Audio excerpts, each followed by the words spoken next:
Deeply divided along racial lines, despite no evidence of assault.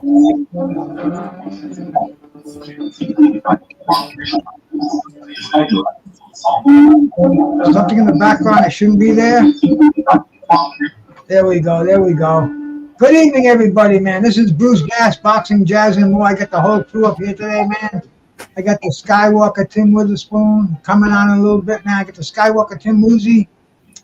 I got Josh over there, man. My friend Josh, 86 Boxing. I got Ernest Johnson down there, my brother. I got Vince Paris up here, man. This is the Tim and Tim show, man. And for some strange reason, we're at the Bruce Gass Boxing, Jazz, and more platform. But hey, man, it's all good. It's all love, man. Thanks, everybody, for falling into the house, man. What's up, gentlemen? How you doing, Bruce? How you doing, Vince? I'm fine. Later, I'm going to spar again. Yeah. Hey, so do you have a fight announcement, Vince? The final schedule is May 11th in South Korea together with Nietes because my opponent, they have tooth surgery. Yeah. Man, you getting pushed back again, bro? Yes, but it is okay. I already sent the contract and I signed. Vince, you sound like you got a McSmith microphone out there, bro. It's up, chopping up. How you doing, my bro? We got Tim Witherspoon Jr. just jumped in the building, too. And, hey, we got a lot of people that come in here, too, man. Let's shout them out, man. Skywalker, first one in here. Boxing Menu, bro. So shout out to you, brother. Michael Johnson, man. Shout out to Mikey out there, man. Daniel Berry's in here, bro. Shout out, brother. Tupac 13. Nando Lamas. Ernest Johnson, what are you doing out there in the chat? You're in here. Hey, man. Sometimes you got to talk to the people some kind of way, right? Yes, sir. The Bud Files. Shout out to you, brother. Rodolfo Rivera. Low Clarity. Shout out, brother. Joseph Phoenix, man. Shout out, bro. And here we are, man. I don't know if are we on any other any of you guys sharing this on your platforms, man? Yeah, we're live. Yes. We're live. I need some time to share mine. We got nothing but time over here, my brother Tim. I'll tell you, man. Anybody out there? I'm on these vape pens now. I bought them about 10 days ago, and I got a hell of a deal on the internet. I got these 200 gram pens for $40, man. Can't beat that. 2,000 milligrams, 2 grams in here, and I've been digging on them. I just ordered 2 more today. Rascalot, salute, man. I got the Santa Claus one. Rascalot. There we go. Everybody's on here smoking. Almost everybody. That's one of our rules. You gotta smoke, or you gotta be smoking tolerant. Wow. All right, I'm gonna smoke this air weed. You'll feel me. Smoke weed every day. You get the contact high over here, Ernest. Who are you kidding? Hey, man. That's funny. You 86 too, huh? I just have me some bubbly strawberry water, sparkling water here. I'm gonna get these wings real quick. I gotta go get some water now. Anyway, man, my glass is kind of empty. We're gonna talk about the Teofimo fight and Jermaine Ortiz since we haven't been live since that fight happened. Thursday we had Teofimo and Jermaine Ortiz, man, to go up against each other, and very controversial fight. Do you have water? Me, coconut water. Oh, you're drinking coconut water. Hey, way to go. You know what's good with coconut water? If you put some lime, if you put a lime in there, and it was lime and what else? Lime juice. Yes. If you put some lime juice in it, bro, ooh. They have and then they have papaya here. Oh man, Papaya. it's got a papaya. Be like mother. Like that. I know Yeah. no one. I Papaya. know no one asked, but I'm on the T. What type I'm of on, tea? I'm on, the, I'm on the team myself, brother. Mango. I drink. Mango. Big Yeah. mango. I drink like a excuse me, a raspberry flavored Lemon. herbal tea. Okay. Good stuff right there. Yeah, Yeah. you gotta straight honey. Rock Chalk, salute. Rock Chalk, that's one of your sponsors, Vince. Appreciate Rock Chalk. She Yes. sponsored Right. this. So what happened with Vince's fight? So he was supposed to have an eliminator in March. He already had one fight back out. That fight was supposed to be January. This is the second fight pull out. He says your opponent had foot surgery. What happened? Yeah. Foot surgery. Yep. So excuse me. But he signed a contract for a fight in May. With Donnie Nietes is going to be on the card. All Yeah. right. Mango, is that your mango? Mango. Big mango. That's Yes. a big Big mango. mango. So he has a little bit of like a Tyson Fury situation where Tyson got cut. Now his opponent had, but don't you think that foot surgery would be something that was scheduled or like what shouldn't the injury notification come before him having surgery? Yeah, somebody must have got some word that Vince was out there doing some damage out here in the streets. And they was like, They went all the way to surgery. They skipped the injury part. yeah. Right. Didn't Earl Spence Jr. just get a surgery or something? Yeah. He got the eye surgery, man. He got the cataracts. Yeah. No, he's fine, Rock Chalk. His opponent had a foot surgery, so his fight got pushed out to May. It was supposed to happen in March. So now he's got another fight contract, another opponent. Yeah. Udis. Salute Udis. Yodis. Also, I opened up the show kind of just talking about Thursday, man. I want to get all your guys' take on the Teofimo Lopez, Jermaine Ortiz fight card. A lot of people have been talking online, man. We haven't done a show. We haven't talked about it yet. I wanted to get your take on it, Tim. Yeah, you know that I didn't see it, right? You didn't watch it? Yeah. So, but you know the word on the street is that he didn't look that good. I can't, say that honestly without without reviewing it. But the one thing that we do know is that Teofimo talks a lot about how much he deserves this and how much he deserves that. The only way that we really can figure that out, how much he deserves, is if he puts on good performances. Now, if you had to put a money value to that performance, do you think that he deserves, what was that he was asking, 30 million or something like that to fight somebody, or some crazy number? We're not going to give millions of dollars to a racehorse that looks like he barely crosses the finish line. Right. Sometimes he looks great, and then we had the Sandor Martin performance, kind of similar to this one. Moving targets, southpaw. That kind of gives him some problems with cutting off the ring. His opponent as well, man, Jermaine Ortiz. He was moving, but he wasn't throwing nothing. Like, there was no offense. It was just a lot of running. It was one of those deals. You know what I mean? And you got to beat the champ. And I do understand when it's a title fight, you gotta prove to be the champion. You got to beat the champ. So it was just one of those fights, man. Both fighters really. I mean, Theo wanted to fight. He was trying to run.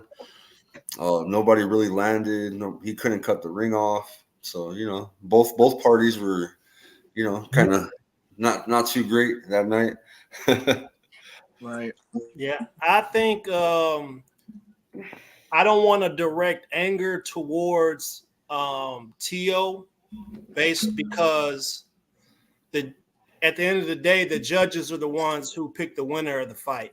So I hear a lot of people saying Tio robbed somebody. No, it wasn't Tio that robbed somebody. It was the judges and whoever they're affiliated with. You feel me? So, but to be honest, I think Jermaine Ortiz came in with a hell of a game plan. He stayed southpaw the whole time. He was moving around the ring. He was tagging T.O. To be honest, I think I might have had to fight 9-3, 8-4 at best for Jermaine Ortiz. I don't think T.O. did enough. I think Jermaine Ortiz didn't land heavy shots, but he was landing shots, and T.O. was missing a gang of shots. So T.O. got gifted, and I'm starting to understand that the business of boxing is more important than the sport itself. So I don't know. But Yeah. So the way that I find out how he did is by asking you guys, who do you think a valuable next opponent for him is? I think someone like an Arnold Barboza, he's a guy that he should face, and I think that will really bring probably the best out of him if he's able to come with that focus and that intensity and veracity that we've seen from him in some fights. And I think Barboza, he's been around, he's been looking for that type of fight. He's one, and then another one, Subriel Matias. We talked about it on my show. It was brought up. Matias is a guy who is not going to be bouncing around on the outside. He's going to be there ready for you. So if Teofimo is looking to engage, which he was with Ortiz, to the point of him being super frustrated, then Matias seems like the type of guy, he won't have to find him. It's just a matter of if he wants to step in there with a guy like that who is very much high risk for him. Okay, man. No, see, I saw the fight, and being a quasi historian, I always go back and compare these fights to some of the great fights that I've seen in the past. And this fight, I compared it a lot to Jimmy Young when he tried to take the title from Muhammad Ali back in May 1976. Jimmy Young just didn't put up enough effort to be awarded the heavyweight championship of the world. Muhammad Ali was off of his game, kind of like Ortiz was. Jimmy Young had a good night, but he concentrated more on defense like Ortiz did. And I think judges favor that, even subconsciously. They kind of favor, in close rounds, they'll favor the champ. And you look at the punch stats in this fight, 60 power punches, 58 power punches in the whole fight. I mean, it was very, very underachieving, very, very underwhelming stats. I watched the fight. It was kind of putting me to sleep. It was on late, which is kind of sucks for us East Coasters, man. We're more in tune. They said it was going to be on Thursday night. I figured 10 o'clock, that's a good hour to show it, and 7 o'clock on the West Coast, that's during the week. But anyway, it was on late, and the whole card was kind of boring. There was one good undercard fight, man, but Mason. Yeah, Abdullah Mason, very impressive. As far as where they're going to go, I see Jermaine Ortiz saying he wants to be active, and he wants this, he wants to fight immediately. He had two opportunities to fight the elite, and he's just not quite at that level. He can go see Jimmy Birchfield and get back in line again, and earn his way up maybe, but I think he lacks that he lacks that finishing ability. And when you're in fights like that, man, I mean, Marvin Hagler said it the best when he had that controversial draw with Vito Antuofermo. He said, man, you can't rely on those judges. These are my judges from now on. And a guy like Jermaine Ortiz, he can't do that because he doesn't have the punching power. So he's in kind of a situation where he's got to get to the back of the line and get in the gym, maybe reamp his power. And as far as T.O. goes, he won the title. He's got to look good in the next fight. You can't be having these lackluster performances. And especially with the money that he wants, and he's in a division that can pay real big money, but he's got to put on better performances. He didn't know how to cut the ring off. That was obvious. Everybody in the building, He wasn't listening to anybody. All he's got really is his father as his trainer. I don't know, man. I was kind of let down about at the whole thing, but Tio, he's a head case on top of it, bro. I think the man has got some serious damage upstairs. He gets through with the fight and he says to the audience, "Hey, you don't like they're booing him." He says, "Suck my D," and then in the next breath he's praising Jesus Christ and he's praising the Lord. You know, I mean, he's a whack job, bro. I think it's going to be interesting watching Teofimo Lopez. He's got great talent. He has all the potential in the world, but I think his head is kind of in a weird place right now. I told you guys. I told you before. I said, hey, I saw the interview. Tio said he was off the ayahuasca, the peyote, and the mushrooms. And he said that brought, that gave them some clarity. What I think happened is he didn't finish the process. Because a lot of people who deal with psychedelics, they start going down that lane where it take the edge off of them, and they think they got the solution to the universe. And they think they understand how God structured everything. So I'm telling you, man, if you a boxer and ayahuasca is like a cure for PTSD, bro. Like, you need PTSD while you boxing. You need it. Did Tio say he did ayahuasca? I didn't hear that. He said he did. He said he did peyote, mushrooms, and ayahuasca. And he said he even gave the place down in Florida where he did it at. That's a fairly impressive list of psychedelics, man. You know, I've done my day back in the 70s. There is one thing I will say before I give it to Tim. When you're taking these psychedelic substances, the last thing in the world you want to think about is fighting. I mean, you're dealing with emotions. You're dealing with you're dealing with frayed chromosomes. Taking that stuff. That's actually the same active ingredient in strychnine. It's not conducive to a good thing. Boxers have no way. They have no reason whatsoever to mess with any of that shit. Mushrooms, ayahuasca. Any psychedelics, has got no place in a fighter's fucking. Anybody doing that is out of their mind, as far as I go, man. How are you a boxer? First of all, excuse me, guys. I just got home from work, so that's why you guys see me eating, being ghetto on the live stream. But how do you're a boxer, former world champion now or whatever. How do you find the time to have to get that kind of high? That takes a situation. He was retired, bro. And it takes a lot out of you too, man. You need a lot of recuperation time between those highs. And even Deontay Wilder did it as well. That's why Deontay Wilder, I felt like he did throw one kill shot in that Parker fight. It puts you at peace, don't it? Yeah, man. And now we know why Wilder wasn't being really aggressive at those press conferences. Like the old Wilder would have been like, yeah, man, when I get done smacking this dude up, I'm smack you up. I'm gonna catch a body with him over there. None of that. The perfect example of the person that did it at the right time is Mike Tyson.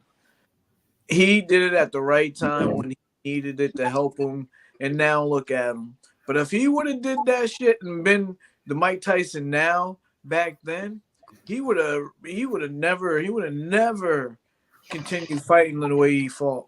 Right. But Shay, that motherfucker got to play. He got to playing with pigeons, bro. Yeah, get my pigeons up here. Yeah. But, he still that was his psychedelics right there at that time. That was his stress relief right there. The pigeons. Salute. Just Frank. Salute. George Frank. Salute to you, buddy. Hey, one thing I will say is so I've interviewed Teofimo a couple of times, and I'm not one who can psychoanalyze. I'm not a doctor or anything, but he seems to be an emotional guy. He doesn't act that way, I would say, in the background. It's something about, I guess, when the lights and cameras are on, it seems to bring out more of that, I guess, showman or what they call it. for him. Now, that being said, it's been a number of years since I had interviewed him. And of course, he's risen to a level and status that is higher than what it was at that particular time. But from what I could gather from him, he just seems to be an emotional guy. And I think that was best exemplified how he went about that post Lomachenko win in terms of the problems he had there with Top Rank, and that ended up leaving him out of the ring for about a year. He was working out some things with Triller, and then all of that boiled down to that Kambosos loss. And I think he's been pretty much reeling since then. So we've seen kind of an on and off version of him looking like, oh, this is that Teofimo Lopez that beat Lomachenko, to this is the Sandor Martin, do I still got it, Teofimo Lopez. I'm thinking the part of it in the background might be that do I still got it kind of battling in the background. Right. But he can't show that in that same way out here to the face of the people. That's how I feel about it. He might have been. Where does he go from here? I think that was part of the original question. Where does Teofimo, and remember, he's still a world champion. He's still considered the lineal champion, the best in 140 until beaten. Can I ask you a question, Bruce?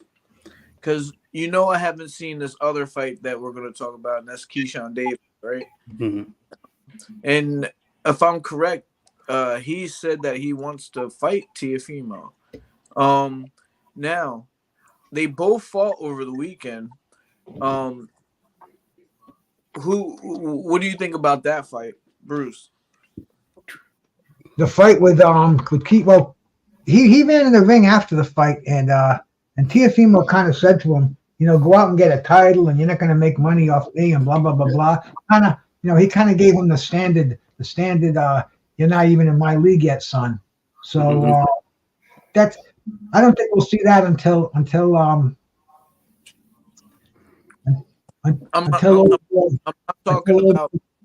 not talking about seeing it, because again, you're talking to somebody that didn't see both of these fights. I'm asking you, how do you think that they match up? Well, different divisions right now, but O'Shaquie Foster looked real good, and he's still got some something to prove till he gets in that top 5 elite status. But he's the goods. I just want to see him. I just want to see him in there with some more polished opposition. He's not ready yet, bro. Keyshawn is not ready yet, in my opinion. And the dude lived right across the water from me. So right. He still got beef to settle Andy too. I like Keyshawn, but man, I'm about tired of people talking about everybody but who's in their own weight class. T.O., T.O. say he doesn't want somebody to run. He wants a world champion. Well, there's Matias right there. He's a world champion, and he definitely ain't going to run. But it seems like T.O. wants to have his cake and eat it too, but I don't know, man. I'd love to see that fight. That's a great fight. That's a great fight. I mean, regardless of whether people think T.O. is going to starch him or Matias is going to damn near catch another body, that's a great fight. They should make that happen next. And I don't know. I feel like the Ryan Garcia, Devin Haney thing, that's booty meat. You know what I'm saying? We want Rolly. Yeah, or we could go Matias and Barroso, or we can go T.O. and Barroso. Mm-hmm. Whoever got the belts, man, let's get it cracking. Yeah. What up, familia? Salute, Kui. Salute. Yeah, man. Do you think that Matias is suffering a little bit of the Jaron Ennis issue with as far as name recognition? Like, we all know these people, but if you go to your neighbor and talk about Jaron Ennis or you talk about Matias, you might not get anything out of them. So do you blame Teofimo for looking over him? Well, he's in that category where he's high risk and low reward, and he is very high risk. We've seen him fight. He fights a lot like Felix Trinidad. got the devastating straight right hand, and he's definitely somebody that all the money you can make at 140, he's not somebody who they're gonna gravitate to, because like I said, man, he's somebody who's got to go out and make a name for himself. You got the elite at 140 right now, and that's who should be fighting each other. You got the champs out there. You got Devin Haney. Yeah, do you think that gives him a chance? Does it who is most likely to give Matias a chance? I'll tell you, I think he's gonna fight, bro. Believe it or not, I think you're gonna see the old man, Barrosos, get some shots. Yeah. Yeah, maybe. Man, after Rolly goes face down again, another short video. Josh, what's going on with Gary Antoine, man? Yeah, that's another one, man. Well, yeah. I like Gary Antoine. He's a dog, man. He's aggressive type of fighter. Him and a Matias fight would be a good fight. But what's going on with him? I haven't seen him in action in a minute. Well, he fought like 6 months ago. I remember it's been a while. He lost his. They were having some because his father used to be like the main cornerman. You know what I'm saying? So he passed. Gary Russell Jr. kind of took over that position. You know what I mean? And but I haven't been seeing him lately, bro. I haven't seen him fight in over a year, I think. Yeah, I know they're still in the gym. They stay in the gym. But yeah, you're right. He is another one who has that promise. I think he's 14-0, 14 knockouts right now. He would be a legit player. I know last time he fought, it was a card here at the MGM in Oxon Hill, Maryland, and he was the co-main. So yeah, ideally he's someone that I know would step in there with pretty much any challenger, but I think it's a matter of having that right. He's with PBC, so I guess you got Al, but having. I'm gonna interject that, man, because we gotta always remember boxing is a business. Yeah. And, PBC now they're gonna be so limited in the amount of cards that they're gonna be putting on for the amount of money they have to pay their fighters. And we're gonna see this next one coming up. We're gonna see the Keith Thurman and Tim Tszyu, and from what I understand, that's kind of like a fire sale for Keith Thurman, because PBC's been paying him this money every month and he hasn't been doing anything, and now they got a chance to make some big bucks on him, and it's almost like they throw him to the wolves. I think Tim Tszyu is going to have a field day with an older, lighter weight on active Tim Tszyu. It's going to be a slaughter, but this is the big boxing. Yeah, Keith Thurman knows exactly what you just said as well, and we all know that he's at the end. He's at the end. There's not much. What really is out there for him right now, but this fight to make a little bit of cash. But I want to go back to what you guys were talking about earlier, as far as these fighters not having enough name recognition and us wanting these fights that are happening, but they're not happening because it's a business. But what do we see out there? Who's making the most money right now in boxing? People that are on YouTube, people that are on social media promoting themselves now, not waiting for the promoter to make a name for themselves. Right. So yeah. Yeah. So, but it's a whole different era right now where you can make so much money just by one video going viral.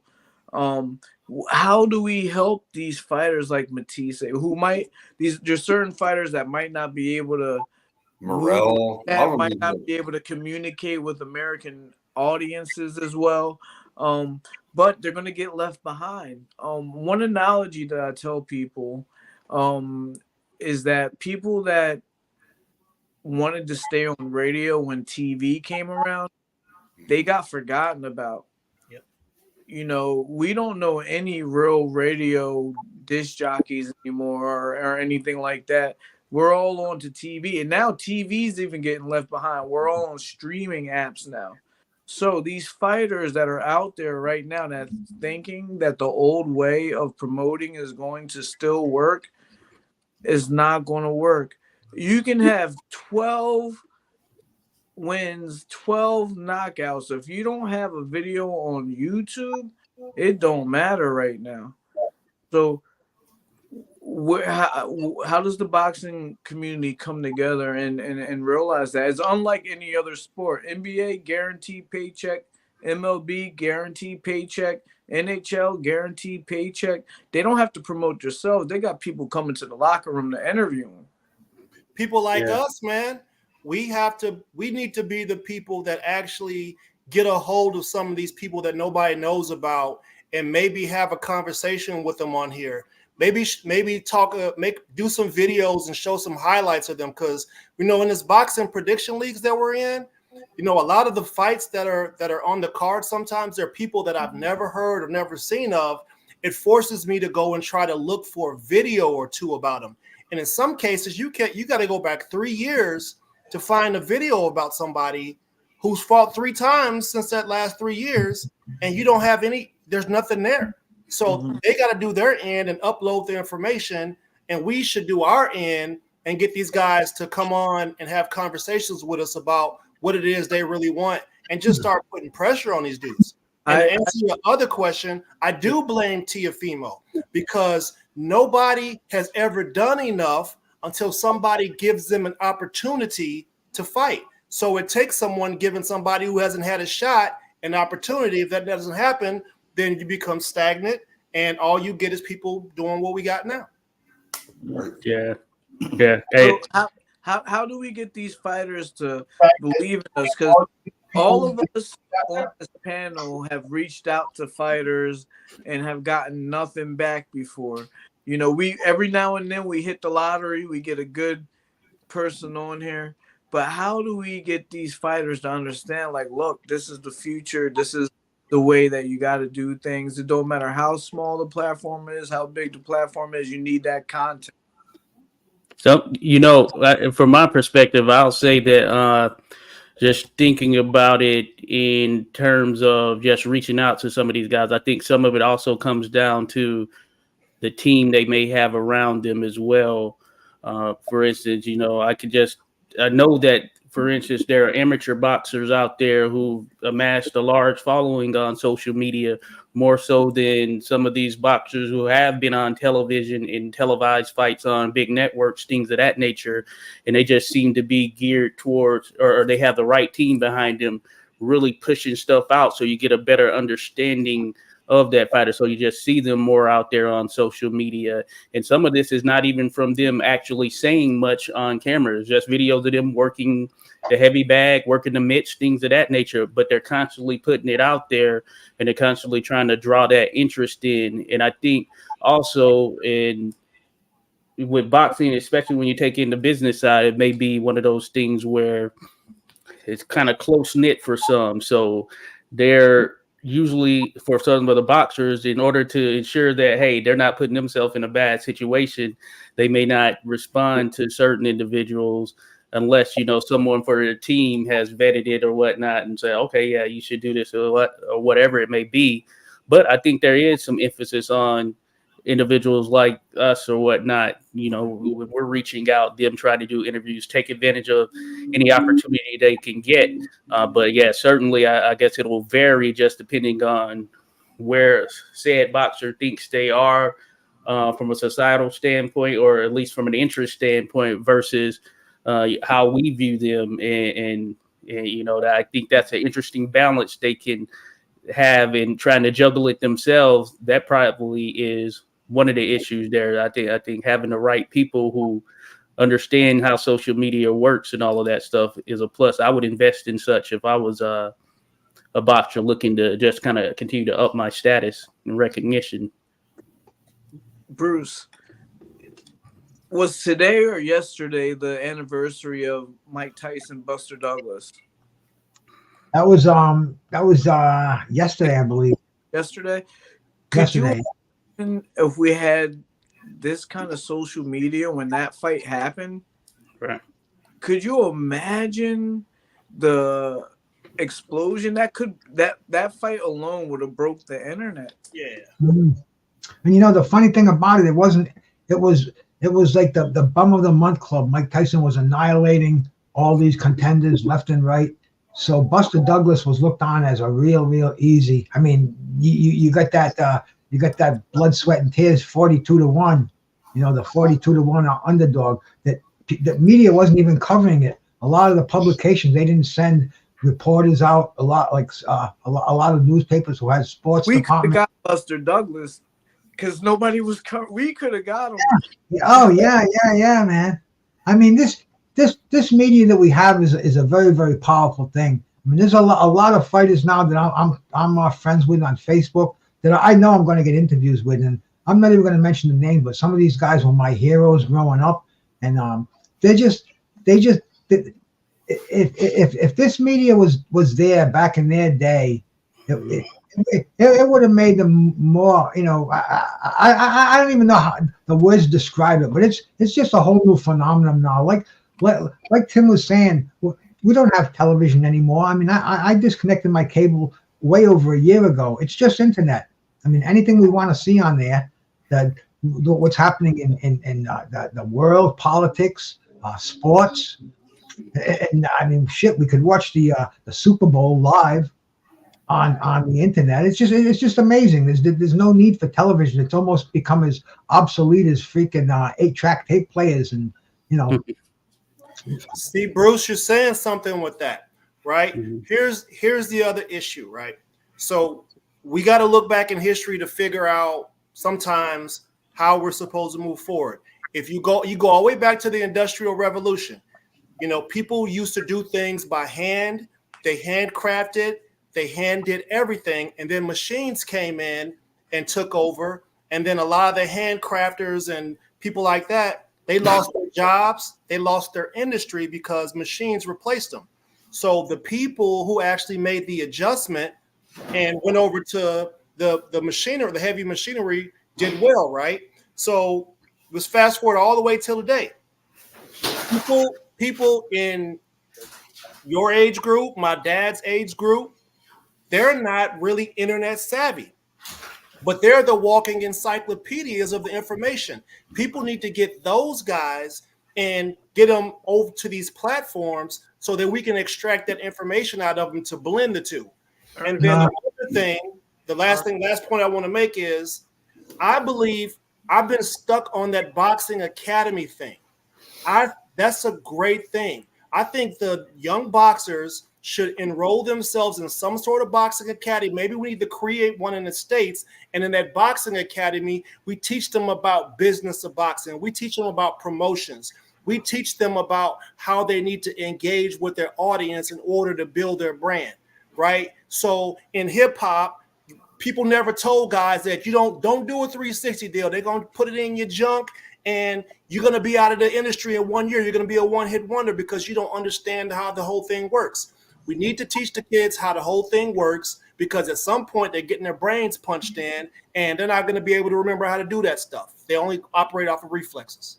So I agree with the academy. I think that's a great idea. My issue with the current state of where we are right now is that we don't need to look to the elders as much as we can just talk into our phone, okay? And ask any question that you want to ask. You have to be smart enough to do that. I've come across I helped the gym in Camden, right? And I helped them get Camden, New Jersey is like a really rough place in America. And I helped this rec center get heavy bags, boxing gloves, and all that. And I went there and I watched these kids work out. They got a kid there. They call him YouTube. You know why they call him YouTube? Because he came into the gym already knowing his stance, already knowing how to punch, already knowing what a slip was, pretty much already ready to almost spar because he was looking on YouTube. Right. That's why they call this kid YouTube. So for these boxers out there, we already see the blueprint. Jake Paul showed us. The Misfits are showing us. They're showing us how to do it. All we have to do is mimic them. Not me, but all these other fighters have to do is not so much shun these people, because a lot of Hmm. people are hating on these guys, the Ryan Garcias, the Jake Pauls, but they're showing you the future. They're showing everybody, look, boxing is not. You can't depend on Bob Arum, Eddie Hearn. They're looking out for their bottom line, their pocket. If you want to take your career in your own hands, you have to mimic these other people that you see making millions and can't even fight. If they can do it and can't fight, then these boxers should be able to do it. Right. They just got to learn how to do an algorithm. So you got to be smart a little bit. They got to learn how the algorithm works. But other than that, then everything is right here. You can look to the elders for education as far as how to fight, but even these elders need to have YouTube channels. Yep. Even these elders need to be Yeah. able to spread their message to people that are in China, because the Right. world is so small right now. I hate to be preaching, but these boxers need to not hate on these guys on YouTube, but actually learn that what they're doing is the future. Oh, I don't hate them, man. I really think that fighters are starting to realize that, man. Even the old guys, Yeah. the old guys I talk to, I try to get the interviews, and it's like, we can do them by phone, but then I'm like, we're in the age of the internet, and they're like, I know, man. I want to get set up. I want to get the laptop, but it's just so hard, and like Ernest was saying, man, different generations. But hey, man, you snooze, you lose. Some And, people are still be on radio while we're on streaming. hey, shout out to Pounds. Shout out to my brother L Dub. I see my man KO Boxing breaking news on there, man. Shout out to you, bro. Appreciate you coming in here, man. Hey, it's a whole new world. But the older cats, they're starting to appreciate it now. I'm seeing a lot of them on Facebook. Guys you wouldn't think, and they're posting every day, bro. They're like James Toney is putting shit out there every day. Macho Camacho Jr. And Briggs, he's big. Alonzo Ratliff, man. I put out the bugs. Alonzo Ratliff put a thing on there. No, Bruce Gas. I don't smoke those no more. I gave it up. Praise the Lord. And it's like, man, we're having such interaction with these cats now that it's a smaller world, man. It's just so much more, so much we've broken down a lot of borders, and these guys know they're accessible now. They can get out there. They can promote themselves. They don't need the promoters that they needed back in the 80s and 90s, because you got it right. Like you said, man, kid YouTube, he knows the way. And speaking of promoting and viral, you seen the Ryan Garcia, Devin Haney, and Bill Haney, and Look at that. I wasn't even thinking about Ryan and Devin. Yeah. Now look at us. Bill and Devin figured it out a long time ago. People are soaking that shit up. Every boxing channel, bro, on Instagram, bro, has that. Yeah. I've seen that story, that damn clip about 1,000 times already. Hey, but look, we have another problem that people aren't talking about. The same way you guys mentioned how the switch from radio to TV and TV to internet, right? So what happens when someone that was someone like a Sean Porter? This will be a best example. When a Sean Porter decides to make the move to be a YouTube boxing analyst or a person that has a podcast, you find yourself competing with people who already have an enormous audience, right? You can only funnel so much attention into different directions. So it's hard to actually pick up some boxing enthusiasts or whatever, because they're going to the known brand versus what we have here. I don't, and in my opinion, there's no, for someone like Sean Porter, who is a public commentator, we see him on TV, to not be able to have 100,000 followers is is impossible. To me, I don't know, but I think that that's impossible. But at the end of the day, the internet is so big. There's so many channels out there that we don't even know that are making millions. Right. These channels that I can't believe it. You're seeing kids open up toys making millions. The other day I seen this lady shows your product for like 3 seconds, throws it away. She made like 18 million last year. The internet is so big that you cannot use that there's so many boxing channels out there already. No, it's a universe. You know, you want to think about going out in the outer space and Dude, you know what it is too? We're such a limited market, boxing. I was reading today what do they call it? The number of homes who were tuned in on ESPN to watch the fight, and it was like 500,000 on Saturday night, which that's like such a small percentage for a free world title boxing event. It's not a huge market out there. It's very, very selective boxing. What do they call that thing where they put the box on your TV and they can tell who tuned into the show? Anybody know? I have no idea, but I think I'll think of it as we go along. I think that I need to be a boxing manager because my answer to that being a small niche is why would you just, Nielsen ratings sound scan. Why would you narrow yourself right now into only being in front of boxing people when you can be in front of people that like to cook, people that are looking on the internet about fixing cars, or people that are, what the internet is so small. There's so many channels out there. Like, let's just say if Ryan Garcia called up Jake Paul and they were doing something about Pokemon cards, you think that Jake Paul wouldn't have Ryan Garcia on there opening Pokemon cards with him to make content? See, that's kind of my lane. My podcast is kind of like that. Do you know the Pauls met up with one of my buddies that's called the Crystal Collector, right? And those guys they went viral going to dig crystals in Arkansas, right? So his boxing crowd saw that. They're in my lane. I do cooking. I got recipes and stuff that I've been making videos about. So that's the type of stuff I'm gonna have on my channel. So I'm kind of a wide range.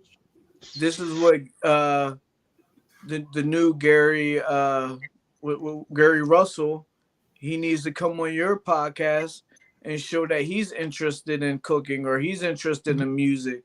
He might be a boxer, but he's a lot of things, and these boxers got to get out of their bubble, and it's going to generate more followers, more views, more interest. We won't have you be a Jaron Ennis or a Matisse. This is how this whole conversation started. Remember, we want these boxers to be known so some of these fights can happen. It's not the only reason. Yeah. What if one of us organize a thing that we're doing right now? The thing we're doing right now, except for one of us is actually with the boxer at their gym, or at their maybe we need to send because I mean, Josh, you're right up there in the DC area, bro. Like, there's nothing that says you can't go into one of those gyms or make contacts with one of those guys and then bring the show to them. How about this? How about this? I hate to keep talking. I'm sorry. I know you talk about him, but I know Jaron Ennis. I know his dad. I know his brothers. I have a nonprofit where we clean up we're going to do a public cleanup. Imagine having Jaron Ennis out there while we're doing a public cleanup and talking to him and him showing the world that, wow, I came up to this charity event and this is what I'm doing. I'm not saying that he don't do that. They might do that, but to do it for publicity and to create content would be great. I don't really see that much. Yeah, I mean, we need a Walter Payton Award for boxers, like Keyshawn. After Keyshawn did his victory, he comes home to Norfolk and has a huge barbecue for people. and he celebrates them that way. But nobody's really capturing that. He needs to be on He needs to be on Keyshawn's YouTube channel. Yeah. No, I agree definitely. Yeah. So I know I'm working some stuff on the back end, and there are a lot of contacts out there. I'm in agreement with Tim. Yeah, it is a sort of large world, large universe as it relates to YouTube. So yeah, there are a lot of people out there, but certainly I think that there are lanes for a number of different individuals. Each channel has the opportunity to be unique in its own way. You know, you're hearing a different voice. So it's a load in terms of maintaining and keeping up with it. But from what I gathered, that kind of sustains things over time. And then the part of getting the boxers on and things of that nature, there are those that will be more than willing who understand it a little bit more. And I guess embracing those guys and gals even more is of benefit as well. Those who we know want to be out there, want to be on some of these shows, and want to continue to speak about what they have going on. I think embracing them and helping them is a key piece of it as well, because like there are some, as mentioned, have reached out to. I've reached out to some before. I've seen some in person as well, and yeah, I think some of it is that kind of trust factor in not knowing a person, and that may hold some of them back. But by that same token, for every one of them, there are some others out there who are on a completely different vibe, and they're fully open to interacting and being involved in things of this nature. Yeah. So, John, subscribe. what do you think us as? Because I look at me, Bruce, Skywalker, you, Ernest. I look at us as journalists. Yeah. What do you think that us? We've been honestly holding ourselves accountable this whole conversation, but what do you think us as journalists could do better, specifically to capture some of these people? You know, that's a good question. I think just making it sort of a welcoming situation, and that's not that it isn't. I think just making it a welcoming situation as more boxers start to see maybe some of their peers, things of that nature, start to appear on some of these channels, then I think that's how some of that word of mouth spreads about, and more are willing and get engaged with doing such.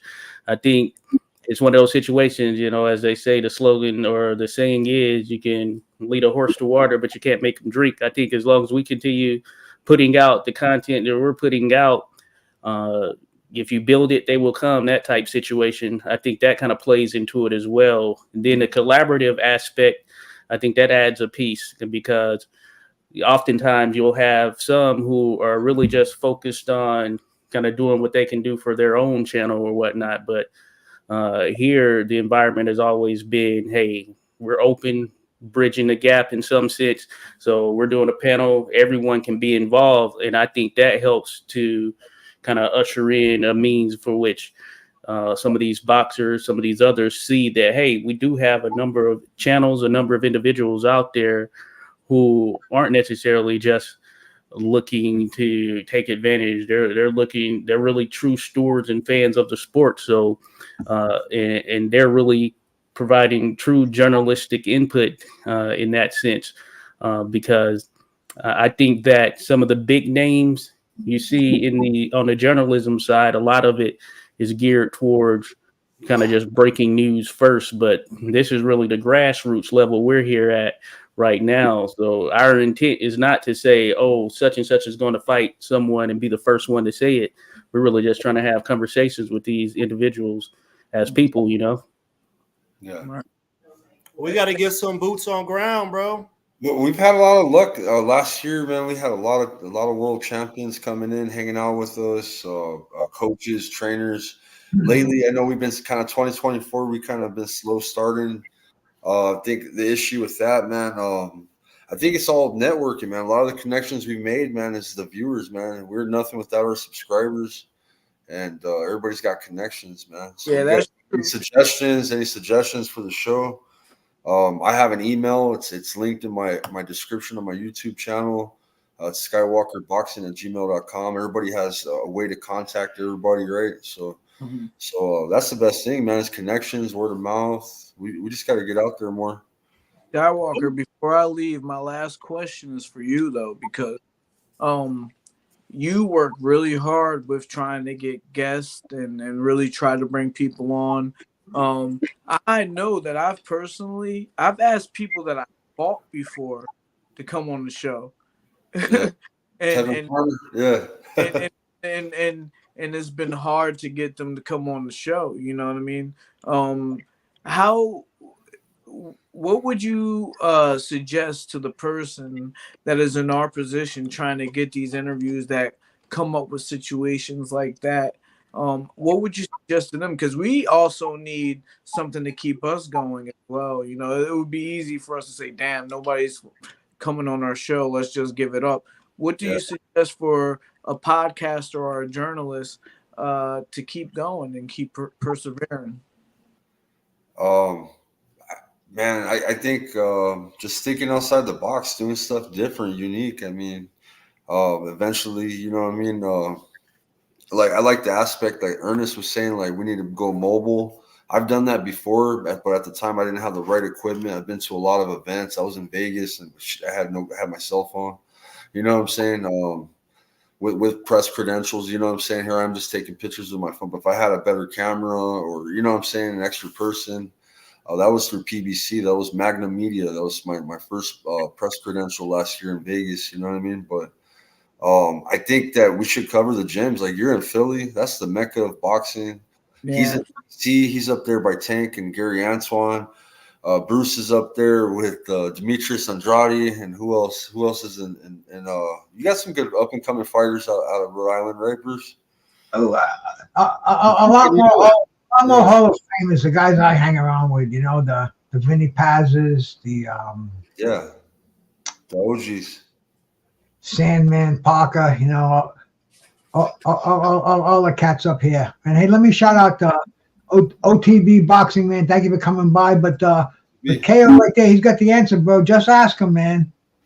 Even the outstanding amateur and upcoming prospects, because man, you know, like you said, this is the way of the world right now. Everybody's on YouTube. 37 million YouTube channels out there. There's something for everybody. And hey, man, right now we're networking 1, 2, 3, 4, 5, 6, 7, 8, 9 different platforms right now off this show right here. So we just get them out there. We say, hey, listen, man, we got about 500,000 viewers out there combined watching you. So get on here and get with the program.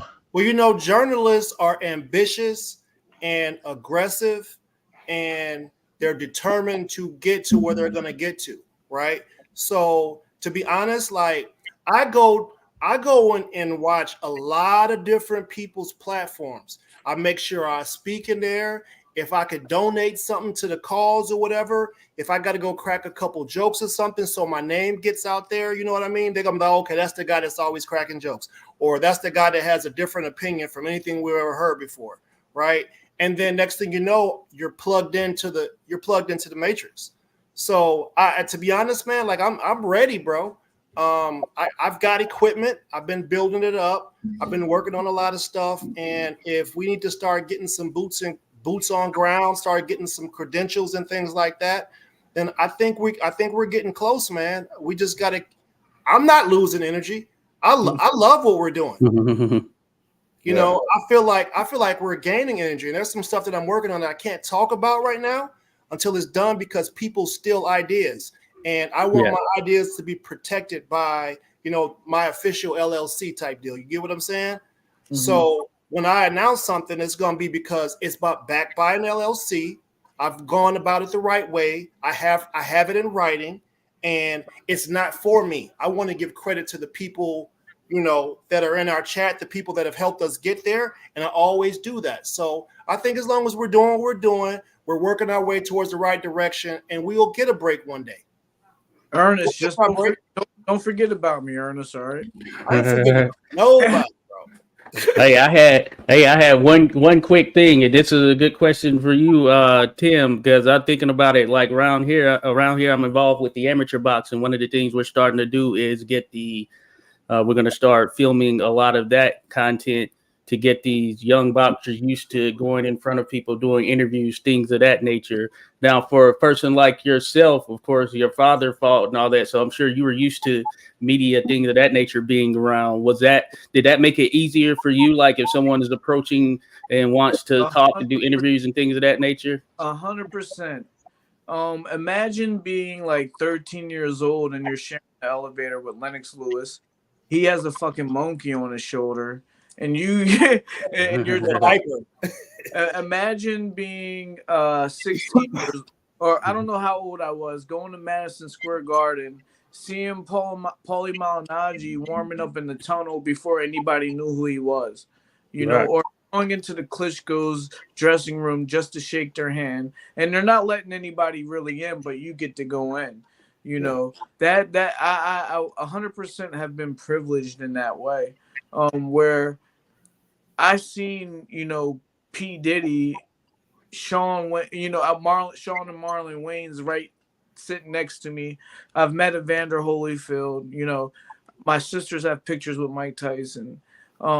That, to me, talking to people, doing what we're doing right now is not really an issue. What I want people to understand before I leave is that TV is over.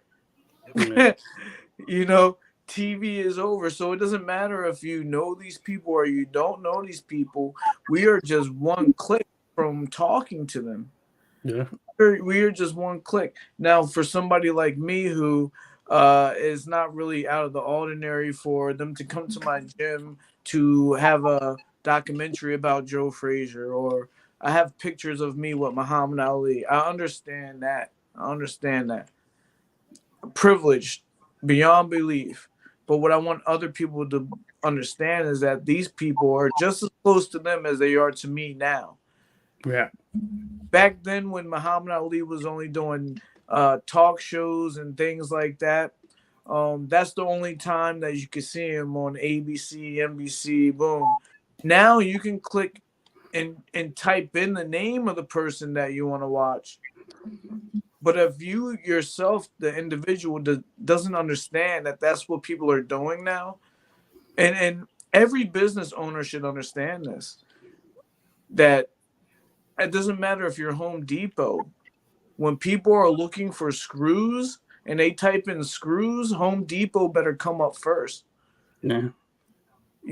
So when people are looking up top 10 boxers, top this, or just even a southpaw boxer, let's just say that southpaw boxers, you better be on the internet with that in one of your descriptions so you can pop up and people can see who you are.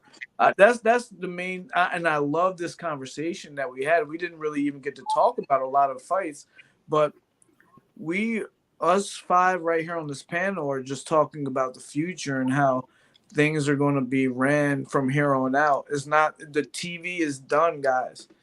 Yeah. I haven't seen Saturday Night Live in fucking 20 years. Yeah. I haven't seen Saturday Night Live in 20 years.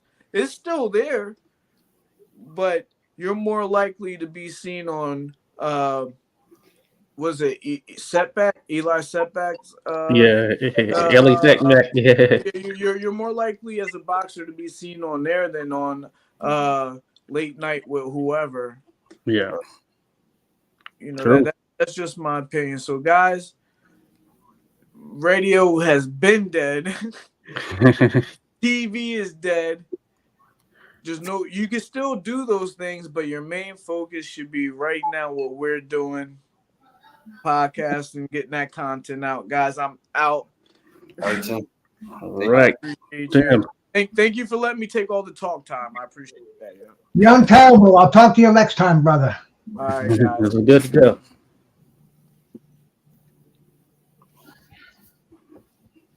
Good stuff. Yes, sir. Definitely. Hey, listen, man, we gotta chop this video up and share it and get it out there on different platforms and let people see, what our true intentions are. You know, Oh, each yeah. of us have our own opinions. We talk about the boxers we like or we don't like, but ultimately we're here for the sport. So when some boxers see that, perhaps they want to come over and have a little chat with us. You know, it's only going to help us. It's only going to help them. And when they find out that we're trying to build this brand to be able to help sponsor and get people attention they need to be able to make it, it's a mutual partnership, mutually beneficial partnership. Oh yeah. My brother Soul Rebel out there, man. Thank you for stopping by. A1 Hoop Zone, salute, brother. Anybody wants to come up here, man? If you want to keep us up here for a bit, I dropped the link.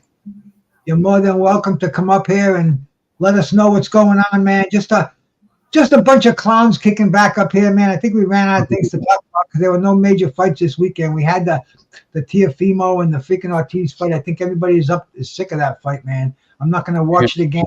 I want to forget it ever happened. It's the way boxing goes. This was a terrible decision. It was a terrible fucking performance by Teofimo Lopez too. So, I mean, the fucking thing is gone. Let's move on. What's happening next, man? The Oshaki Foster and the Abraham Nova. Yeah, this would be a good one. coming up, man. That's another one, bro. We have Bobby Benton. Oshaki Foster's trainer. Bobby Fucking Benton. Bobby Benton, right, man? He's been over to the tavern a couple of times. I talked to him up there with Mad Chat maybe a month or two ago, man. This guy's a world champion, fucking supernova. He looked good in all his performances, except who did he get knocked out by? Was it Robeisy Ramirez? Yeah. Ramirez, right, man, right? And I said earlier, Robeissy's the boogeyman in 140. So hey, man, it's going to be an interesting fight. It's at Madison Square Garden on Friday night. Friday night at the fights, man. That's what we all like. And Madison Square Garden, they're going to start it at a reasonable hour for us East Coasters. Yeah. So this weekend, one of my best friends, his daughter, she's a gymnast, and like last year, like these girls were 7 and 8, and they were the best in the country. They're out of Bowie, Maryland. They're like one of the only black gymnastics clubs in America. And these little girls are, man, they're the future of America. They're the Olympians. They're going to be sweeping all awards like they have. Like I got so much video on them.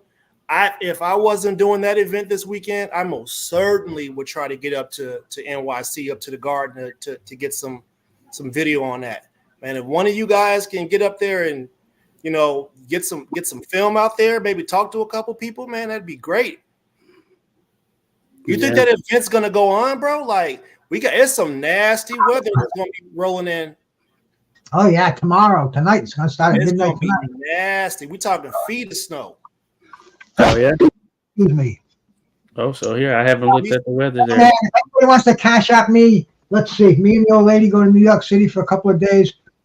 1,500, 2,000, right in that neighborhood. I'll be glad to film the whole thing for you, bro. It'll be live and in glorious color on Bruce Gas, Boxing, Jazz, and more. We can stream it to all our brothers and sisters platforms that we're doing this out on. And that's the only way you're going to get my ass to New York City, especially with such short notice. Yeah, I'm cops to harass you about that green dragon. Hey, the green dragon. I've got the smorgasbord in front of me, bro. I got the legendary green dragon right here. I've got the vape at my disposal, and of course, man, the old standby. Nothing better, right? The Toka 2. And every one of them with arm's reach, my brother. I wouldn't be able to get on here and do this shit without my little vice over here. The only mind-altering substance that enters my body. No ayahuasca anymore, man. I hadn't done that shit since the 70s. You don't want to lick the toad, bro? I've done that, bro. Hey, Bruce, 420, we're going to be getting stoned watching Ryan Garcia and Devin Haney, bro. 420. Oh, yeah, man. 420 for sure, bro. I did a show last year on 420. It was fucking great. I had, let's see, I think, Get This Smoke was on there with me for almost the whole show. and a bunch of fucking stoners popped on there, and we just fucking we talked about the holiday that it's probably the biggest holiday since I've been in existence that I've seen created. And I've seen like Martin Luther King created. I've seen President's Day, which is next weekend, created. And I've seen, so many of them, man, so many holidays. But compared to 420, they're all in the back seat, man. 420 is my day. I don't know, man. I got Juneteenth. Yeah, Juneteenth just came around. I don't know. You know what? I feel like somebody needs to talk about Jack Johnson. Well, maybe not us, but one of you historians. Y'all need to have a conversation about Jack Johnson this month, because Jack Johnson was a damn vigilante. He went out there and he beat up old white dudes. He caused a riot across America, and he was out there having interracial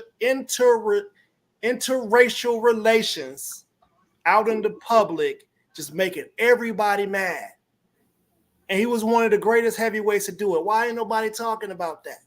Oh, I've had a number of conversations on him there, Ernest. If you check my channel archive, I've had a number of Jack Johnson conversations. I've done a Juneteenth for Jack Johnson show.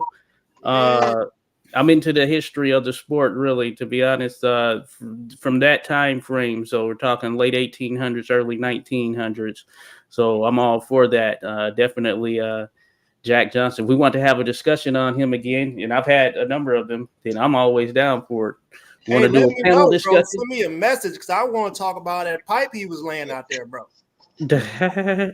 I'm usually talking more about the boxing aspect, though. But yeah, he has some wild stories tied to him for sure, though. But to be honest, boxing is really, it's a tribal sport. People from their own countries, they go with whoever's from their country. People's from their, our panel is very fairly diverse, and we don't really pick and choose based off of identity. We pick and choose because we love the sport, but the sport is not like that. The sport is based off of race. It's based off of, what my man say, I ain't gonna lose to no flat-footed Mexican. Keith Thurman called an Australian dude a flat-footed Mexican, bro. Like, he knows that that's gonna get a rise out of people. And you get people hype about some stuff, they're coming in. You can't say anything bad about Australians, because they coming in with the boomerangs ready to bust you upside your junk. You can't say nothing about the Mexicans, right? You can't say that. There's a bunch of people you can't say nothing bad about, because they got tribes that's coming after you.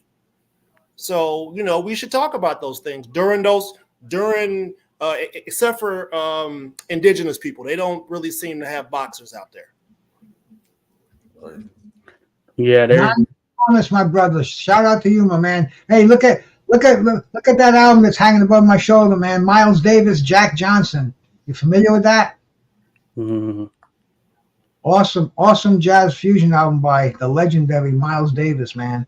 In fact, one of the songs on there is named. In fact, the whole album is about boxers. There's a song on there called Jack Britton.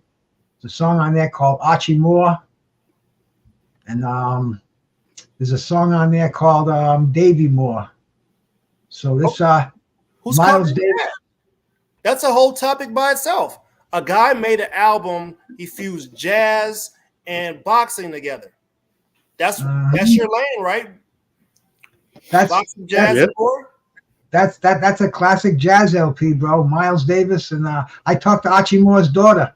Miles Davis used to come to Archie Moore's training camps just to play the trumpet while Archie hit the speed bag. Then he'd hit the heavy bag and he'd play some blues. But jazz and boxing go hand in hand, man. That's why I'm Bruce Gass, boxing, jazz, and more. Because shit, you watch Sonny Liston hit the speed bag to Night Train by Charlie Parker. I mean, that's just a classic fucking testament to boxing and jazz right there, man. What do we have modern? Was it Jadakiss? Hit him with a left, hit him with a right, like Fight Night. You know what I'm saying? That was who did the that? Migos, actually, right there. Okay, yeah. You see what I'm saying? What you're saying. So we only have one example of that. And well, I put my earbuds on every morning. I go for a walk a couple of miles, and and I hear a lot of boxing songs in modern music that I didn't even know existed, man. I heard one by Dire Straits, Mark Knopfler, Sonny Liston, and the Big Bear, and I'm listening to it, man, especially with the earbuds on. You know, that's all you hear. I'm like, listen to these fucking words, man. He's talking about the man who nobody knew the day he was born or the day that he died, and you know, has a famous song. Yeah, they have a Bobby Chacon song, man, by David Lear. It's pretty nice to talk about him knocking out people. Yeah, that's what's up right there. Yeah, there's some out there for sure. sure. A Warren Zevon song too, man. Hurry on home, Boom Boom Mancini's fighting Bobby Chacon. That was fucking famous when I was growing up, man. Well, you got somebody got to remix that and put some EDM or something like that behind it. So you don't even have to remix it, man. It's cool stuff. You ever listen to Warren Zevon? I mean, he did one famous song, Lawyers, Guns, and Money. Everybody knows that song. And Werewolves of London. It sounded like you said Warren G. No, Warren Zevon. Just hit the east side on the LBC. By Dave Lear, Bobby Chacon. Yeah. Respect right there. Yeah, bro. Spotify? Yeah, it looked like Spotify, Dave Lear, Bobby Chacon. Yeah, see, like we're talking about how this social media is. I don't listen to radio anymore, but I listen to Spotify, but I don't buy it. I take the free version, and you listen to like a commercial every 3-4 songs, just like the old radio. But that's the power of social media, and they're making do with people like me, the majority who listen for free, but we listen to the commercials. And man, I'll tell you, I'm dying to get a fucking Discover card, bro. All I'm hearing is Jane Oliver with her Discover card, and I had believe me, man. I don't do commercials, bro. I don't do commercials. I paid for the subscription. I can't do commercials. And to be honest with you, I kind of get mad when some of us start doing a commercial in the middle of the show because I'm paying not to be advertised to. Right. Well, I mean, that to me, that's how boxing originally survived. That's how they thrived with sponsorships and with commercials.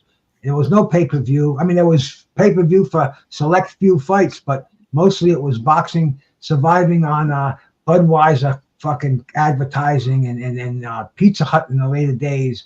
And then Jose Cuervo. I mean, great sponsors. They had even Taco Bell was sponsoring boxing. It was a popular sport. Rolex was sponsoring Chevrolet. It was fucking hip, and that's how we got to see the fights, man. Because I used to buy a lot of Budweiser back in the day, and we'd make sure we got a pizza delivered. So if boxing can go back to commercials again, I'm all for that. I'll suffer through 60 seconds every couple of rounds for get boxing back on. And who's going to pay for it on YouTube? They got to go out and get some kind of sponsorship too. I don't know, man. We just make our own commercial, bro. Be like, hey, the Negroes are coming to steal the Mexican women. They're going to take them all from you. Make some dumb commercial, and next thing you know, nah. I'm serious. I'm serious. On the ring, bro. I'm serious. We can pay for this content without paying out of our pocket. We can pay by supporting the sponsors. That's all I'm saying. Because most people, they can't afford an extra. They can't afford to buy the premium services. Man, the town I live in is blue collar. People are fucking broke. Yeah. Yeah, NASCAR got a lot of money, and they do like mad advertisements on. They got so many sponsors, and that's what boxing needs to do. You know what I mean? Just a lot of sponsorship, a lot of big sponsors. That's how they thrive. Yeah, I think they do. You see it. Some have them on their trunk. I think that still is what pushes some of these fighters through camps and all that stuff. Probably some more so than others, but it's something that is still around. And unlike, say, the UFC, for instance, where they've kind of taken it and made it more of a conglomerate effort in terms of they control the sponsorships. Now, boxing, you still have the ability to do so yourself. It's just a matter of just being linked with the right companies and all of that stuff and showing that benefit. Issue, Josh, that stuff is real funny, man. I used to set up like concerts and stuff like that and try to get some people from famous artists to come and do a show somewhere. a comedy show or a musical show. And bro, if you don't have the right, you need somebody that has the complexion for whatever it is to be able to get that sponsor, right? So let's say I'm the face of something and I'm trying to throw a festival in this town and Budweiser is in this town. I go to Budweiser like, hey, look, I'm going to do this large event that involves all this stuff. There'll probably be about 15,000 people that show up, right? But because I look like I look, oh, he's not going to be able to pull that off. He can't do that. You have to have somebody that you have to have a number of different people who are able to go in those doors and get those people who have the bag to actually come and do this, because it doesn't hurt them. It's a tax write-off for them. But if you can't communicate with them properly, they're not gonna let you get in there and start making money. It doesn't work like that. So Canelo has Hennessy, right? You know any Mexicans that drink Hennessy? They like Buchanan. Be real. Do you know any Mexicans that drink Hennessy? Yes, man. Yeah. But Canelo got Hennessy. They know they can make some money from him. But Mexicans ain't buying Hennessy, bro. The cervezas, you feel me? They drinking that. No, Canelo's a global star though. That's why though they could do it. Yeah. You know what I'm saying? But you see people like Ronda Rousey and what's my man name? Conor McGregor. Those guys had like Apple deals. Like you see certain types of people getting enormous sponsorships. There's the girl who was the track star from University of Kentucky. She ain't won shit. She finished 4th or 5th in the Olympics or in any race that she went against them Jamaican girls or anybody from the USA, and she has a $2 million deal with Puma. And there are girls that are beating the brakes off of her, and they can't get sponsorship. It's hard to break into that. It's hard to get sponsorship, man.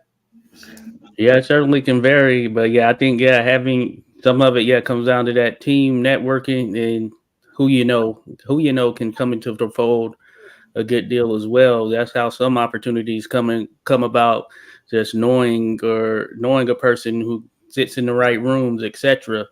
So that is an aspect of it, I'd imagine, as well. Bruce, you know any young ladies that got that good cleavage? I mean, maybe. You see what I'm saying? Like, those are the people we need to send and holler at them sponsors.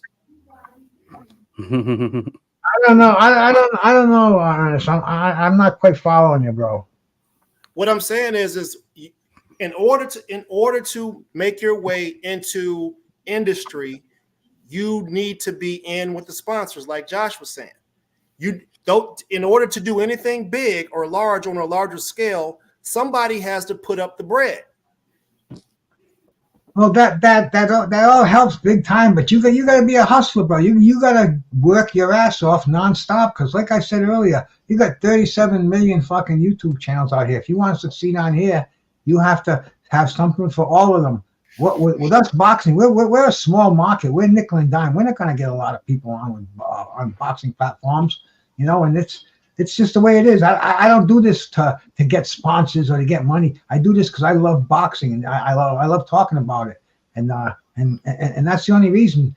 I'm not on here looking for anything, man. If I got 2 people in my room right now watching it, I'm doing good, man. That's the way that's how I feel about this, bro. And getting people on here. I love getting boxers on here. I love people involved in the fights. We do it all the time with the Tim and Tim show, man. We had so many of them last year. I can't even remember half of them. I'm seeing them fighting. I'm saying, did we talk to that guy? Oh yeah, man, we did. Skywalker always reminds me. He's my guy for my short-term memory loss over there. So good. We talked to a lot of people, and I know this year we kind of started off a little slow. I've been busy with work. Look at my fingers, bro. I got climber's fingers. Look at that. I got busted up pinky and. but what I'm saying is, I've been busy. I don't give a fuck about sponsorships, man. I don't give a fuck about any of that shit, man. It's media now. It's either gonna sink or swim, and you got to be a hustler. You got to go out there and be a pioneer in this new shit. You got the winter, bro. Springtime is a new year. But look, I mean, so peep game. So we're showing these fights, right? But those fights ain't free. Me and Skywalker are paying for a subscription that's allowing people to see pay-per-view events. Yeah. You know what I'm saying? But see, you're doing that. But this whole internet, I can go to 5 or 6 different sites that I know to watch any pay-per-view out there or any fight. I mean, I had to go to those sites to watch ESPN because I don't have TV. I had to go to the same sites I watch Floyd Mayweather and Manny Pacquiao on to watch Teofimo Lopez and Jermaine Ortiz on. And it's the way it is now. And if you can figure out a way how to make money with that, then then fine. But as far as paying for fights, there's some good guys like you and Skywalker that'll do that. And why I don't know. But hey, that's your thing. But there's the majority of people. They're streaming these fights, man. It's a fact of life. And the sites haven't closed down. Nobody's threatening to close them down. There's no I don't know, man. It's just easy to do. So what's the majority of people going to do? I don't feel like I'm stealing from anybody, first of all, because I've been watching boxing like this all my life. And if I didn't watch it, the only ones that would be hurting is the people that I give my opinions to on YouTube that dig how I can break down fights. And I don't have to know to watch pay-per-views, but if I don't watch them, who's it going to hurt, man? And that's the way the whole world is. We're in the internet age. You can watch anything you want. Anybody who buys a porno, anybody who pays for porn is out of their mind. I mean, anybody who pays for music, I think, is a little soft. There's just so much stuff and it's free. But look, all those things are coming to an end, Bruce. Yeah, come on. Hey, in Virginia, you can't look up no porn in Virginia. All porn is blocked on the internet in Virginia. Really? You have to. Republican governor, and they was by the grace of God, I can't have them guys looking at black guys cucking our women. No more porn. You can't do those things here, bro. Bruce. I'm gonna go look at my phone after this. I'm gonna find somebody from Virginia. I'm gonna see if they can get Pornhub. I'm telling no, bro. They did pass something. They for sure passed something. I think what it is, you have to create an account and be logged in and verify you're 18 years old. You gotta do that around here too, don't you? No, but listen, I'm in the Commonwealth. Even on YouTube, you got to prove your own. Going to watch this. Put it in Pornhub and it won't pop up. You can't, bro. No, they passed something. I know they passed something. I remember hearing about it. Guy. That's the most popular one, right? So hey. Yeah, listen, man. The people who are at the top making the money, who control cable, are finding ways to kill this shit, and eventually they're gonna have some AI generator, and it's going to tell them how to not kill all this shit. I do think that they're looking for ways to get money or generate money. You're thinking about the Viacoms and all of that. That's why we're seeing more of the streaming pop up. I paid for like ESPN Plus, the Zone, the fights there. I know in some capacity it goes to the fighters to a degree, but the networks, they get their piece of it. Then the sponsors are providing funding and all of that stuff. But certainly at the end of the day, I know that they're looking for a financial gain. So I think we're going to see more of these. Well, we've already seen some of the big companies push towards streaming. Paramount Plus, freaking Apple TV Plus. You got so many pluses out there that you can't even name them all. But streaming is essentially replacing cable. You're talking ditching cable. I ditched cable back in like 2011. So I've never had it since then. And I had already just moved to streaming everything. And now the difference is, of course, there are more streaming platforms out there than it was then, and they're starting to split themselves from each other. So therefore you're paying $7.99 here, $10.99 there, and then they're looking for ways to certainly recoup that funding in some sense. We got a little argument here. Jay Gibson said you can get it on there. It's blocked. I'll say one thing, man. I'm not going to go back and forth with you guys, but the internet is undefeated. That's all I have to say. Yeah, that's true. It is. Hey, you guys haven't ever seen it where if you have Verizon and you're on the TV and you try to go and you try to go onto your laptop and maybe go stream something, a pop-up comes up from Verizon saying something about that what you're doing is illegal and this is your first warning. I've had a couple buddies here in Hampton get their accounts restricted from Verizon. They had to go get another internet provider. They know better than to fuck with me, bro. I'm the king of streaming anything over here. I pay for basic cable and that's it, and I get anything out there that I've been stream watching The Sopranos. I never saw that when it was on in its run, so I watched. I've been binge watching like the whole 6 seasons. I'm up to the episode 1 in season 6, bro. And this is the way of the world. It's a whole different world. You don't have to pay for anything as far as entertainment on your tube in front of you because it's all internet, a fast connection. And you can bypass those little skimpy roadblocks that they put up. You get a VPN, they don't know where you're coming from, man. They think I'm broadcasting out of Tokyo, Japan over here, man. I mean, it's and the VPN is free on top of it. I don't pay for a VPN. I get a free version of it. Anybody wants one? I'll put it in the chat right now, man. Get yourself a free VPN on Bruce Gas. Hey Bruce, I got a detractor over there. Let me share my screen real quick.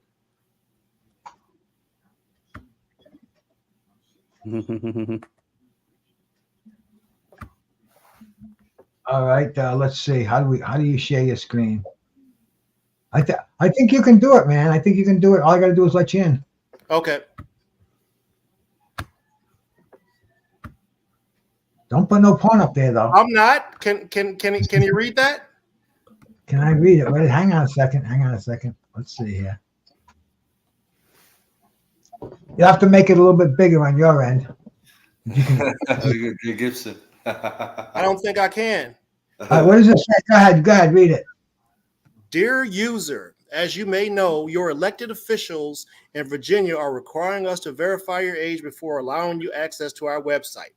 While safety and compliance are at the forefront of our mission, giving your ID card every time you want to visit an adult platform is not the most effective solution for protecting our users, and in fact will put children and your privacy at risk. In addition, mandating age verifications without proper enforcement gives platforms the opportunity to choose whether or not to comply. As we've seen in other states, this just drives traffic to sites with far fewer safety measures in place. Very few sites are able to compare to the robust trust and safety measures we currently have in place. To protect children and user privacy, any legislation must be enforced against all platforms offering adult content. It goes on, but basically this is what I was just saying. Yeah.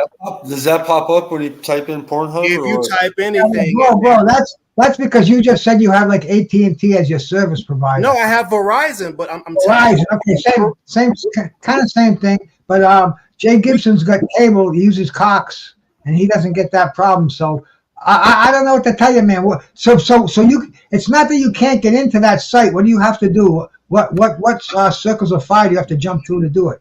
I ain't jumping through nobody's circles. Ain't no FBI guy about to come kick down my door talking about I was looking at tweenies and I got somebody's granddaughter in my computer. I don't fuck around, bro. But no. Well, not you, but let's say your next door neighbor. What would he have to do to go on? Oh, as a part of the legislation, I think you have to upload your driver's license to verify who you are and that you are the age that you are. Hey, what you trying to? Hey, Jay, I you think got it's like that in Montana too. Driving down the street and you're renting a movie, right? Jay got some explaining to do. He said, man, I'm gonna give my driver's license and everything up to look at them BBWs. But I think it's like that in Montana. But I heard about it as well through that Governor Youngkin, because he has a lot of policies that he put in place in Virginia. You know, I'm not far from there. My girlfriend, her mom's lives in Virginia. So, yeah, he put some different things in place. But I think it's like this in Montana and maybe some other states as well. So I knew what you were talking about there. Hey, it's Jay, man. Jay said he said, they need my social security card.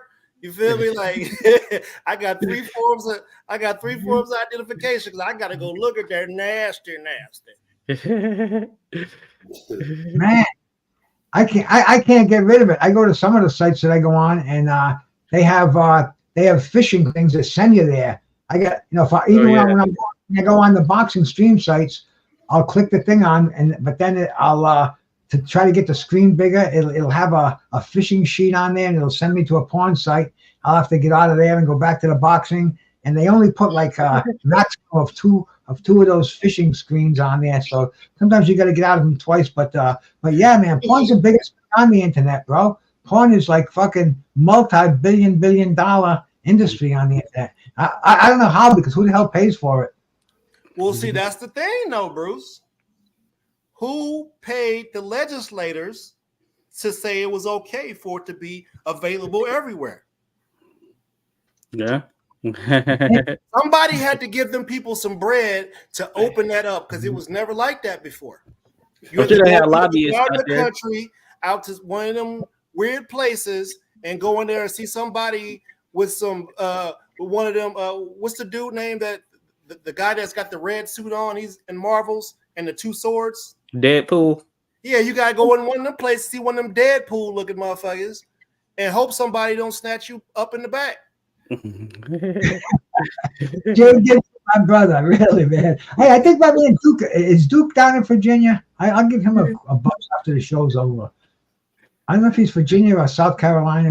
He's in one of those states down there around clustered up. But I don't know, man. That sounds really, really imposed. That sounds like the government is just posing their will on you. That man. China does the same thing. I don't think that'll last long, man. That must be some fucking. Oh, it's lasted, bro. That shit went into effect like last year in January. Well, I don't know, man. While this Youngkin guy is in there, maybe. There's about 1 million porn sites out there, man. There's not just Pornhub. There's a fucking zillion of them, and I don't know. I don't know what to tell you, bro. But, I mean, I'm not looking for it. I don't need it personally. I'm married. Yeah. Well, I've been married for 30 years, and I'm their best customer. No, I take that back, man. But anyway, I'm gonna look into that, man. That's interesting. I'll have to get my buddy Reggie Owens to look in on that for me too, man. He's an advocate on your basic freedoms. Yeah, it's only in certain states with certain. Yeah. That's bullshit. People who want to go the extreme route, Totally ridiculous. China uses the facial recognition software. Oh yeah. And if a person, like let's say the light, how you got to push the button to cross the street, and it's supposed to give you the hand or the green light to be able to walk across, or the little white light to walk across. If you cross that street and that light's red and you don't got the white walk, they do something to your social account that takes money from that stops you from being able to live, basically. I mean, it's like your life is on a credit card over there. And when you do something that violates whoever set up whatever rules, you get punished for it. Where's this? China. In China. Yeah, they're big on the surveillance. They've sort of implemented a number of things here over the last several years. They had that surveillance down the street from me, man. Some jerks dumped a bunch of carpet down on the beach, man. Slobs. Oh, I see that. I put it on Facebook. Yeah, man. It's like those are I've been telling the guys that work for the fucking town. I said, you guys got to put a camera down here. You got them all over town, everywhere else, but down here, first of all, they make it difficult to dump shit like that. You have to bring it to the landfill certain days of the week, certain times. Oh, yeah. I think extra for back in the day, you could just put that shit in front of your house. Once a week they came and they took it away. But now you gotta fucking like everything else, man. And you gotta give me a fucking birth certificate practically. So I took a picture of it. I put it on Facebook. It was gone the next day. I put the little caption under it. The people who did this are slobs and should be prosecuted, but the town doesn't make it easy to get rid of stuff like this. They probably stole it from somewhere and somebody was looking for it. And so no. It was somebody installing carpet in their house or in their business. And this is the stuff they pulled up. They had to get rid of it. They had no place to dump it. So your state doesn't pay people for copper? Cop it. Oh, I thought you said copper. No. Cop it. I'm sorry. Oh yeah, y'all knew. Yeah, they were just dumping. It was earth pirates. It was fucking pigs, fucking the goddamn worst people in society. I think people who litter are committing a sin against God and nature, and they will be dealt accordingly in the afterlife, man. That's how I feel about litter bugs. But like I said, man, the town doesn't make it easier. There's no excuse to do that, but the town should take a lesson by that and say, hey, listen, man, once every 2 weeks, you can call us up and we'll come down and pick up the shit that, if you got a bench, a picnic table, a fucking TV, try getting rid of a fucking old TV today. Forget it, man. Hey, Bruce, there's some dirty people out there, man. So not too long ago, when I was working for Philips up in the DC region, I lived in probably one of the top most affluent black areas in America, where there's like, $1 million homes and shit like that. Dirty people would go and take their trash and drive to that neighborhood and try to dump it off on the side of the road, bro. There's some nasty motherfuckers out there, man. You got hoarders, and then you got people who take their trash to other people's places to make it look bad. Yeah. Yeah. It's crazy, bro. Yeah, man. What type of person takes their trash and drives it all the way across somewhere to where somebody else lives at and dumps it? Retards. Yeah, craziness. Yeah.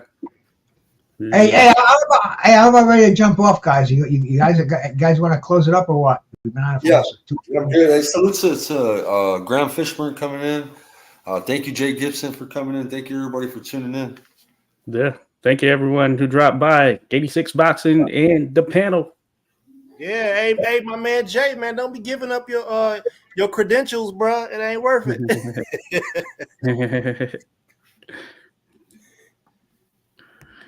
Cool, guys. Yeah, it was good boxing talk tonight, man. We'll get together Sunday. Work on a guest. All right.